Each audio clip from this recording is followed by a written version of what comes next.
All right, how many of you have ever been given a gift only to be told how you can use the gift? Anybody?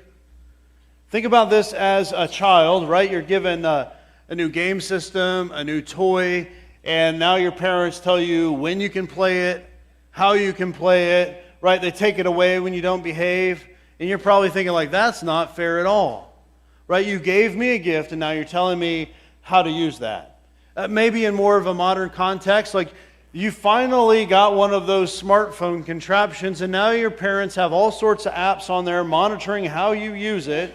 They tell you what apps you can download or not download. They tell you when you can be on it or when you can't be on it, and maybe take it away if they assume that your behavior is not pleasing enough to their standards.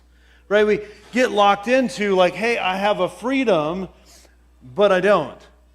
And I think that a lot of times when this happens, we get into this mindset, at least I did growing up, I can't wait to get out of here so I can do things the way I want to do them.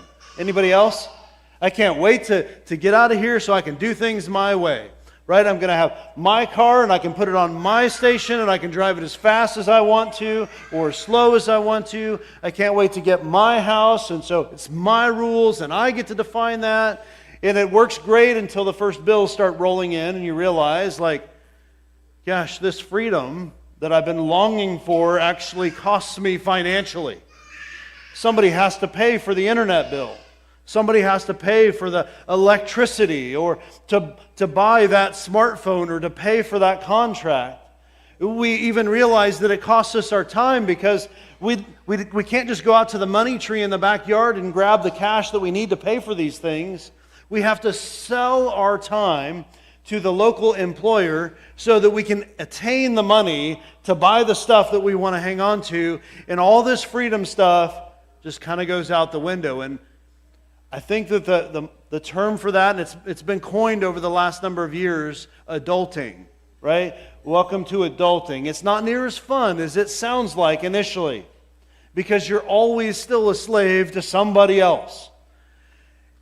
And then we enter into 1 Corinthians chapter 9 for our study today.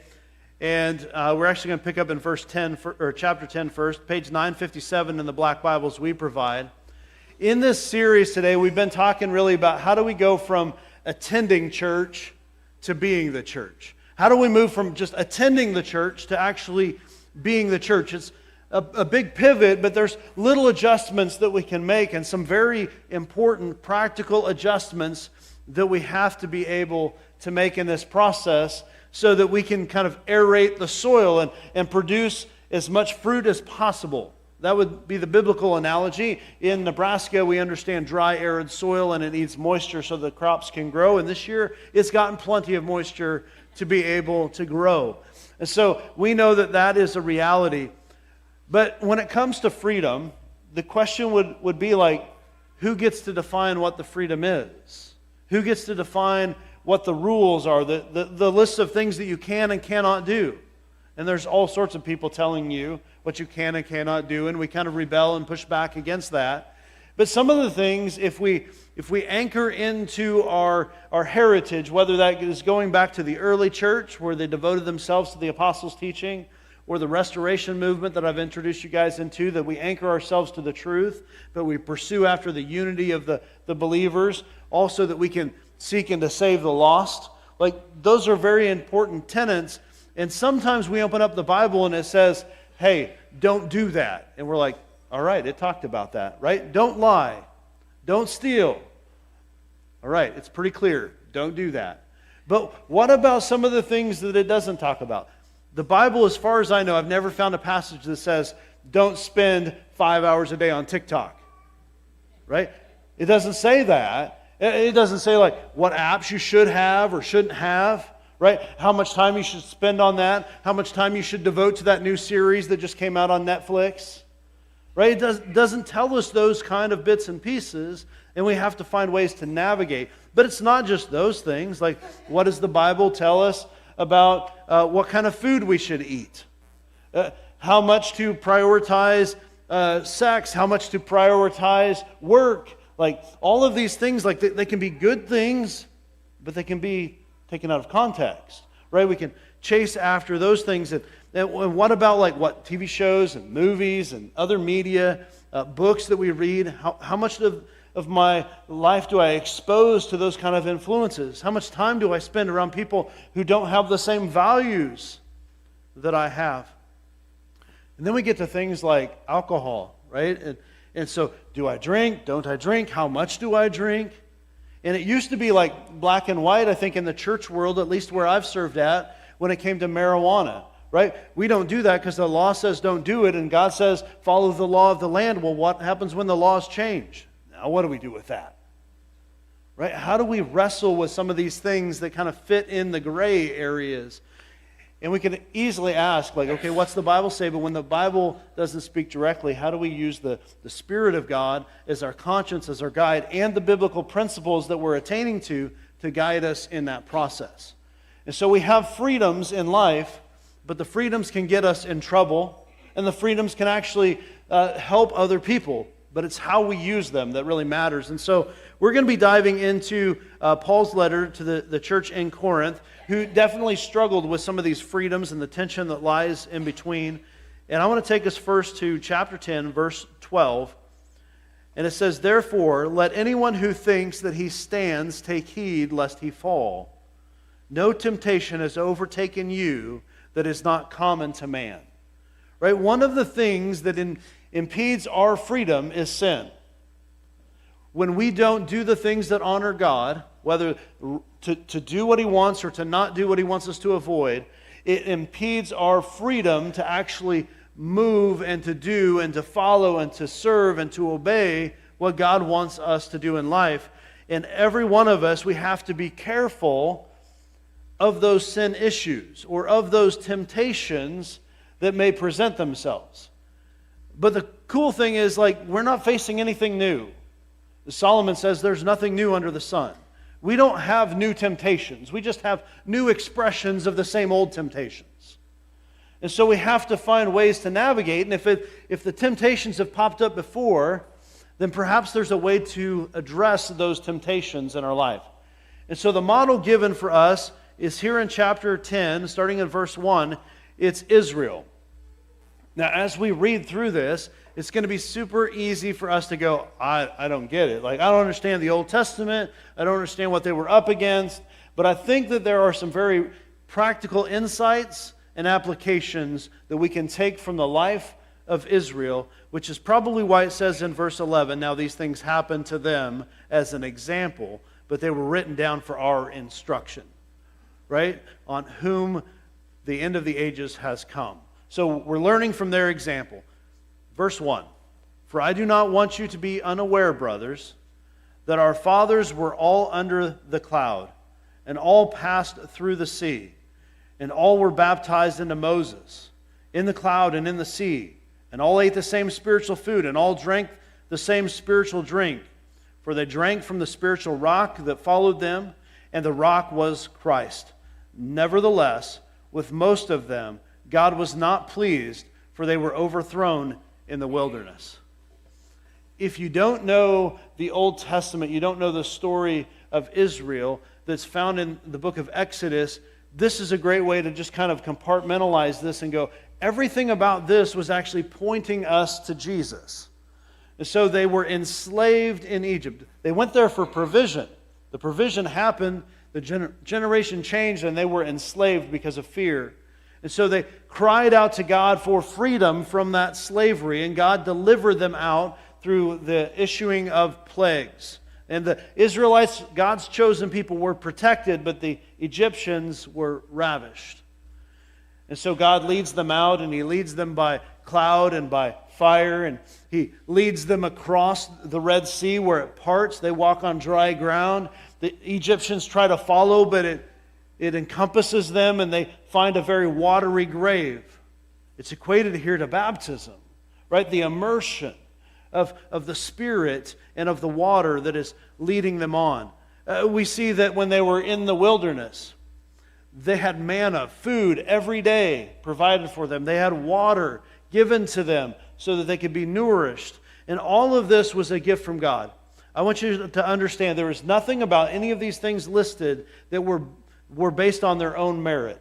They couldn't free themselves. They couldn't issue the plagues. They couldn't bring about the cloud or the fire, the manna or the water. They couldn't part the Red Sea on their own. Everything there was from God. And yet, most of them, God was not pleased. So here's the first temptation that I think the Israelites faced that is also common to us. We receive the salvation and the provisions of God without aligning ourselves to the will of God. We don't exercise a devotion to the very God who's freed us from captivity. This is a huge pivot when we're thinking about going from attending the church to being the church. We can attend, we can align ourselves with the Christian values, get the shirts, listen to the music, attend the services, but never truly follow in line with the God who does the saving, who does the salvation. So that was a temptation for them, but I'd be willing to guess that's a temptation for us. We want to be saved. We want to be redeemed. We want to be set free from all the mistakes, the oppression that other people have put on us, all the mistakes that we've made on our own, whether that's financial baggage or relational baggage or addictions. Like, we want to be set free, but then we get set free and we continue to live the life of sin. And this is what Israel did. They were set free from Egypt, but in the wilderness, they went back to Egypt in the way that they were conducting their lives. And so too many of us, we get set free from sin and death, but we continue to live in sin and death instead of living in the freedom that was afforded to us. The second temptation, I think, is that we choose the creation over the Creator. We choose the creation over the Creator. These things were created by God, and they're good, but they were never meant to be God. Let's continue reading there in verse 6. Now these things took place as examples for us, that we might not desire evil as they did. Do not be idolaters, as some of them were. As it is written, the people sat down to eat and drink and rose up to play. This is an allusion to what happened when God gave Moses the Ten Commandments. He came down and presented them to Israel. And then he went back to be with God, and he had been gone for a while, and the people requested a new God, right? And so they collected the gold, and they made a golden calf, and then they began to worship this golden calf with these pagan festivals. And this text doesn't really allow it to breathe like the context that would be there. To rise up and play definitely had sexual immorality overtones. Right, than the way that they were worshiping, which is why it's followed up with, we must not indulge in sexual immorality. Right, because this is what they were doing. So they took something of God and they made it their God. And we don't always see that kind of idolatry. It's easy for us to go, well, I didn't build a golden calf. I'm not bowing down to a golden calf. I'm not offering sacrifices at a pagan temple. I'm not doing any of that. So, of course, I'm good. But there's lots of other things that become our idols. Right? And they're good things. These are probably the hardest ones to isolate. Right? Work can be a good thing. It gives us money, but it also gives us purpose. It gives us value, identity. But we can become a workaholic. We can become so invested in our work that we have neglected some of the other things that God wants us to take care of. Speaking of those other things, we can be so invested in a spouse, right, in a significant other, that significant other is valued above God. We worship them above God, and your spouse, your boyfriend, girlfriend, whatever, they were never meant to bear that kind of weight. Jesus did that. Right? Maybe your children or your grandchildren. You've elevated them to the point where they have become God in your life. Gosh, what else could there be? I mean, fitness. Fitness is a good thing. Most of us could learn a little bit from fitness, myself included, right? But fitness can become a god. It can become the wrong thing when it's pursued with passion and vigor over the pursuit of God Himself. Finances, the accumulation of stuff, any of this stuff, sports, they become God in our life when they prioritize over. So here's Here's a great way to just analyze how you're spending or what you're investing in that might take a priority over God. Where am I spending my time, and where am I spending my money? Where am I spending my time, and where am I spending my money? If you just do this analysis for yourself, I guarantee you it will reveal what you probably already know, that there is a big-time competitor in your life for the position of God. You claim God. You attend, you worship, you have the right playlist and everything. But in your priorities, God is dwindling.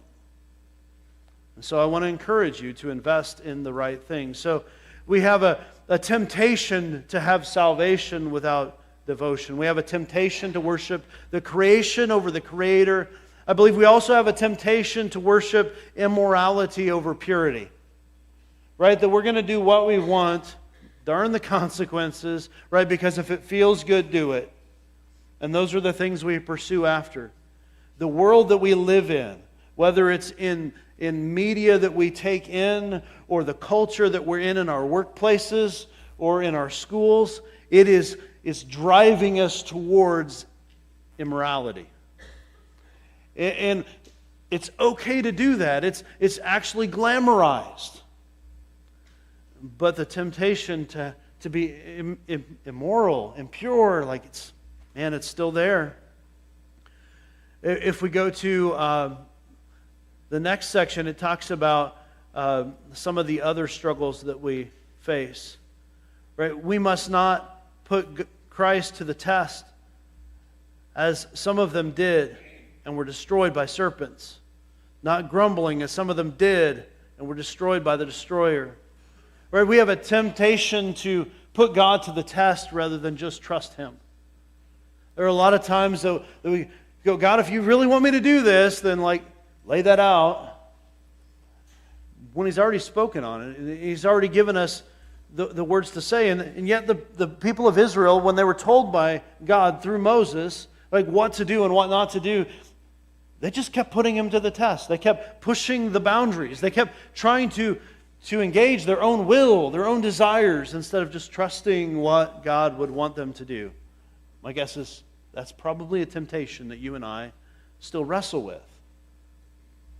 And then this connection to the serpents is really about the people living in rebellion, and God sent the snakes to attack them. And they cried out to God, and God told Moses to create a bronze serpent and lift it up, and then when the eyes were on the serpent, they would be healed. So we probably haven't been attacked by too many venomous snakes. The garter snake in your backyard probably hasn't done lethal damage. Right? We don't necessarily understand that, but we do understand putting God to the test and pushing the limits. Right? If you don't understand that, you probably have a child or a grandchild that is great at exemplifying that for you. Right? Pushing to the limits, testing your patience and your tolerance. Right? You're that. You're that. And then we read on, and it talks about the grumbling. We're tempted to grumble instead of expressing gratitude. I know this is so true of me. It's so easy for me to nitpick what's wrong instead of appreciate what's right. It's so easy to be tempted to be critical instead of trusting God's provisions and be grateful. How many of these things, again, referring to the first 5 verses, how many of these things did they do? God led them out of slavery. God provided for them whenever the plagues were brought. God directed them. God provided for them every step of the way. And God has done the same for you and I. But if we're not careful, we begin to be critical and we criticize God. We grumble to God about why things are the way things are. And that's a temptation that we focus on. If we skip down to verse 14, we see this connection between the idolatry and communion. It says, "Therefore, my beloved, flee from idolatry. I speak as to sensible people. Judge for yourselves what I say. The cup of blessing that we bless is not a participation in the blood of Christ. The bread that we break, is it not a participation in the body of Christ? because there is one bread, and we who are many are of one body. For we all partake of the one bread. Consider the people of Israel. Are they not those who eat the sacrifices, participants in the altar? The whole connotation is we take the elements of the Passover that they would have experienced whenever they were getting ready to be delivered from slavery. They took the lamb and they took the blood, right? And they became part of the elements that are seeing us through. They took the unleavened bread, and then those are carried over to the Passover when it relates to the Last Supper. Jesus, on the night that he was betrayed, gathered with his believers, and they celebrated the Passover, and he said, "Take and eat, this is my body broken for you. This is my blood poured out for you." Do we take the things that are holy and blessed by God and unite them with the things that are of the world? And so our temptation is to compromise with what the crowd is doing rather than have holy communion with the God who provided. The temptation is to destroy the communion. Jesus in his death restored a relationship between us and God. But when we receive that salvation and don't align ourselves with the commitment to follow, then we've just mixed the communion of God with the things of this world. But I have good news for you. There is an escape plan. If we drop down to 13b, we're going to see that God is faithful. He will not let you be tempted beyond your ability, but with a temptation, He will also provide the way of escape, that you may be able to endure it. You can endure it because God is faithful, right? God is the one that provides. God is the one that sets free. And God is the same yesterday, today, and forever. And the same things He did for Israel, He can do for you and I. When we face these temptations, He will give us a way out. He will also make sure that we're not tempted beyond what we can bear. Right? We were not going to get more than what we can handle as it relates to temptation. This is not to be confused with God won't give you more than you can handle. 2 Corinthians chapter 1 talks about this. We were burdened to the point of despair, of life even itself, right? So that we would lean on God. God will give you more than you can handle so that you will lean on Him. But here, we need to understand that the temptation will not be greater than what you have the capacity to handle. God is not setting you up for failure. There will be an escape route. There will be a chicken exit, right? When you're going down this road and you think all is lost and, well, I'm here now, I blew this and I need to continue going there, God will provide a way out. So we need to understand a few things. God is faithful. He won't let you tempted beyond your own ability to handle it. God will provide a way out. And I think what you need to hear is that you can endure it. No temptation has ceased you except for what is common to man. So when we get back to this freedom idea, and we go back to chapter 10, verse 23, and read through 11:1, the first thing that we're free to do is we're free to choose. Right? Across the board, everyone here, God wants you to love Him. And if He wants you to love Him, He has to give you the freedom not to love Him. If He wants you to align your will with His, you have the freedom not to do so. But as we enter into this, we have a freedom to choose. Verse 23. All things are lawful, but not all things are helpful. All things are lawful, but not all things build up. Let no one seek his own good, but the good of his neighbor. Right? We have the freedom to choose not just what's good for us, we have the freedom to choose what's good for the people around us. And we need to exercise that. Let no one seek his own good, but also the good of his neighbor. If we were to read on to this, there's also a freedom that we probably wouldn't connect with as much, and that's food sacrificed to idols. Probably not too many of us going to the grocery store wondering if this food was sacrificed to Baal. Right? That's not a question we ask. We just want to know if it was made in America. Right? Does it have any extra hormones in it? Right? We're asking those kind of questions. But when we step in and we see what they're doing, He says, when you go to the market, don't ask the question. God made everything. God has blessed everything. You can have it. But if you find out that it was used in pagan worship, that it was sacrificed to this false god, then for the sake of the people who are weak-minded around you, abstain from what is being offered. Right? Same when you go to visit somebody. You have freedom to eat it, but don't use your freedom to eat it to the detriment of the people around you. Because this is a universal truth. We have freedom to do a lot of things, right? Going back to the idea of alcohol, the Bible does not say that we should or could not drink alcohol. It says don't get drunk. It's pretty clear. Don't get drunk, right? But if we can drink and others around us cannot drink, or it's an openness, a temptation, then we have to draw a boundary that says, hey, I love them more than I love my freedom. And so I'm going to sacrifice my freedom for their betterment, right? And that could apply in a lot of different ways. That's just one real practical way that we can grab a hold of that universal truth and apply it in our life. Just because I can doesn't mean that I should. Verse 31, so whether you eat or drink or whatever you do, do it to the glory of God.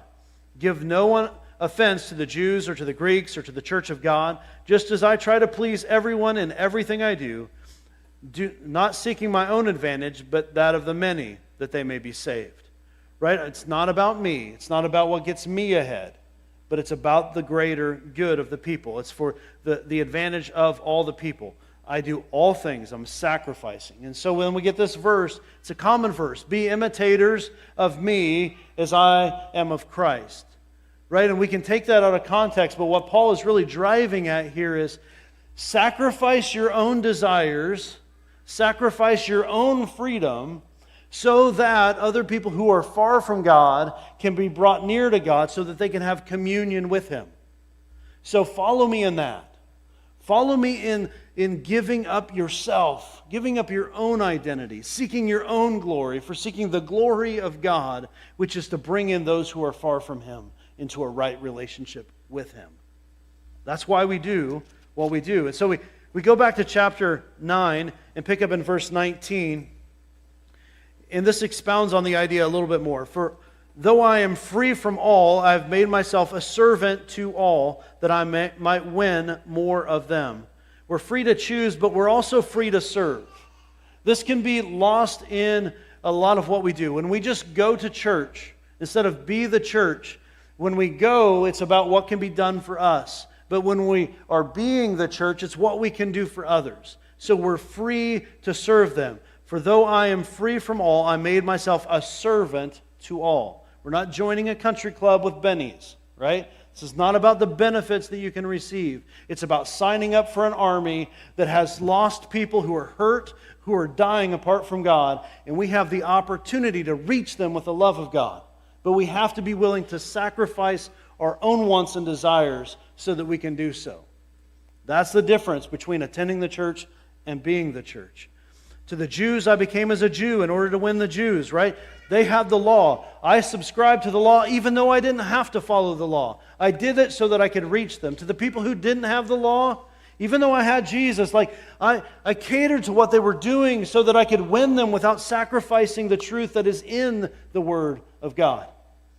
To those who were weak, meaning like the food sacrificed to idols, they had a particular opinion about this. And I knew that wasn't true, but because they had this belief, I chose not to adhere to my freedom, but instead to serve them in that capacity. And he says in verse 22, to the weak I became weak, that I might win the weak. I have become all things to all people, that by all means I might save some. I do it all for the sake of the gospel, that I might share with them in its blessings. Everything I give, everything I serve, everything I surrender, everything I sacrifice is so that those who are far from God might have a relationship with God through Jesus Christ, so that together we can share in the blessings of heaven, the presence of God, the restored humanity, the way it was intended to be. But it might come at the cost of ourselves. I think that's why Scripture says to die to ourselves daily, because our wants, our desires, our temptations get in the way. But we're also free to work. Verse 24. Do you not know that in a race all runners run, but only one receives the prize? So run that you may obtain it. Every athlete exercises self-control in all things. They do it to receive a perishable wreath, but we an imperishable. So I do not run aimlessly. I do not box as one beating the air, but I discipline my body. I keep it under control, lest the preaching to others, I myself should be disqualified. I can tell you as a pastor, it'd be so easy to get so consumed with making sure the ministry of the church is operating, that the next message is done, the next lesson is taught, that in the process I have lost my own salvation with God. I've lost my communion with God. I've allowed things that I'm worshiping not be the God things, but the church, something of God, could actually be consumed in my wants and my desires, that the things in your life can actually be chased after ahead of God, and we have to discipline ourselves. We just came off of this series about clay, spiritual formations. It's not that these disciplines save you, but they put you in the presence of God so that He can form you into the image that He would have. Right? But we have to sacrifice ourselves. It takes work to get there. And I want you to see that as we carry that concept into chapter 10, the first paragraph, we see that there's nothing that the Israelites could do. Paul worked hard. He disciplined himself to align his life to the grace he had received. But that grace that he received was not on his own merit, right? Because there's nothing that the Israelites could have done to save themselves. It was all a gift from God. And that's why we work towards it, and that's why we share it with others. But it involves sacrifice. Guys, here's 3 questions that I think will help you process today's message. Number 1, what will you do to discipline your body? It's going to take sacrifice. It's going to take effort. I'm not talking about your physical body. I'm talking about your spiritual body. What will you do to discipline your body? To bring it into alignment with the will of God, right? Because it's not just about salvation, but it's about the dedication to the way that God would want it to be. Number 2, what freedom do you need to surrender for the sake of someone else? There's something in your life, I guarantee you, that you can do. It's okay. But you might need to lay it down so that you can reach somebody who's far from God. Number 3, and probably the most important, in my opinion, what can we do to best glorify God? If our goal is to glorify God, what can we do to best glorify Him? Well, I think obeying His word, like listen and obey, that's pretty important. But also to align with the mission that He has to seek and to save the lost. We want to drive towards that. We want to actually trust Him instead of putting Him to the test. Instead of whining and complaining, we actually get to work and we express some gratitude. Right? Instead of taking all of these blessings and turning them into God, we turn to the God who created the blessings. Right? These are the things we chase after as we seek to move, to pivot from going to church to being the church. And I hope that that's helpful to you.